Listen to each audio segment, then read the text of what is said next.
Máximo Gómez es una de las figuras principales de la segunda mitad del siglo XIX en América. Máximo Gómez, dominicano, vanilejo, hombre de procedencia humilde desde el punto de vista cultural, si bien desde el punto de vista económico nació en una familia de cierta solvencia económica en comparación con el resto de familias del área y de la época, Máximo Gómez tuvo una formación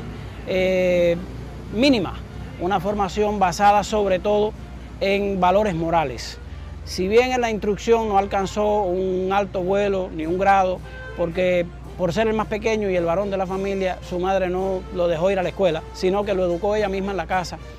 bajo el ejemplo del padre, sobre todo bajo el ejemplo de la madre y del cura del pueblo de Baní, de Rosón, que en la doctrina moral del Nazareno, en el Evangelio, le enseñó los principales valores que debían caracterizar al ser humano. Y esa educación pudiéramos llamar elemental, básica,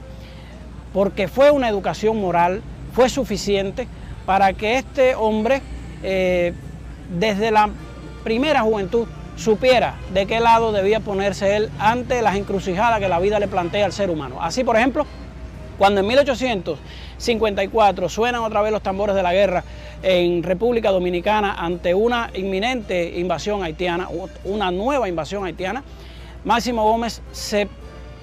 suma al ejército dominicano,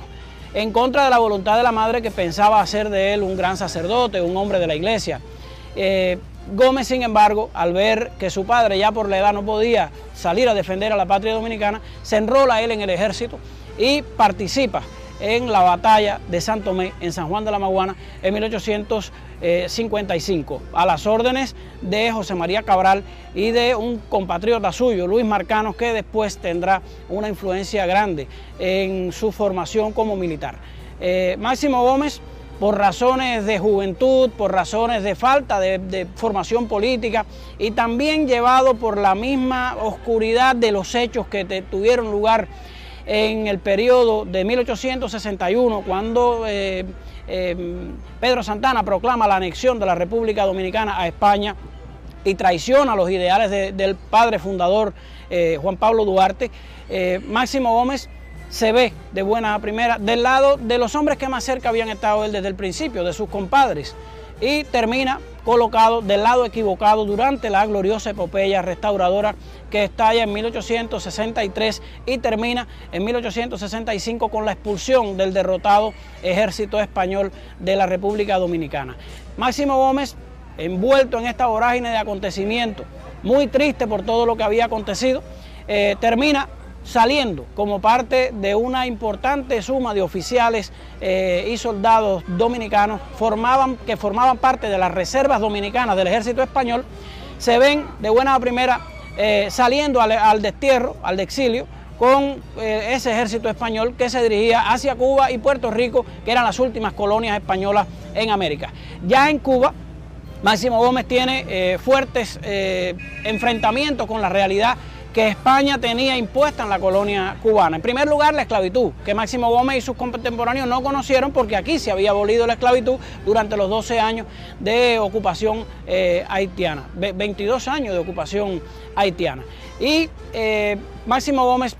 al ver aquella degradación a que era sometido el ser humano, tantos negros como él había visto aquí en la República Dominicana, en el mismo Baní, que eran sus amigos, que eran sus compañeros, en las mismas batallas, y Gómez se rebela contra eso, renuncia a su condición de militar del ejército español y se dedica a actividades de madera y a otras actividades. Y también, por supuesto, en su condición de masón, se dedica a conspirar en las logias masónicas cubanas con otros patriotas cubanos que ya empezaban a organizarse para desplazar a España y lograr la independencia de Cuba y Puerto Rico. Así, en 1868, cuando estalla el grito de independencia, el 10 de octubre, en la finca La de Majagua, del padre de la patria cubana, Carlos Manuel de Céspedes, Máximo Gómez es uno de los primeros que se suma a esa lucha. Y con su experiencia militar adquirida aquí en las batallas dominicanas y inspirado en la doctrina militar dominicana, Máximo Gómez termina convirtiéndose a lo largo de aquellos 10 años en el maestro del arte de la guerra en Cuba. Y ya finalizando el siglo, en la guerra que organiza junto a Martí, él como jefe militar y Martí como líder político, se convierte en el último de los grandes libertadores de América en el siglo XIX. Su experiencia militar de guerra irregular en un combate contra un ejército de línea ha sido estudiada por las principales academias del mundo y sobre todo su posición moral ante los distintos momentos a lo largo de aquellos conflictos lo elevó a la categoría de un referente, tanto como estadista como político y sobre todo como hombre de bien. Y en ese sentido la Fundación Máximo Gómez trata de que se conozca al ser humano entero, al ser humano íntegro que fue Máximo Gómez y no solamente al estratega, al militar, porque fueron partes de una necesidad. Decía él que solo odiaba una cosa en la vida, la guerra, y sin embargo había nacido para ser él un dios de la guerra.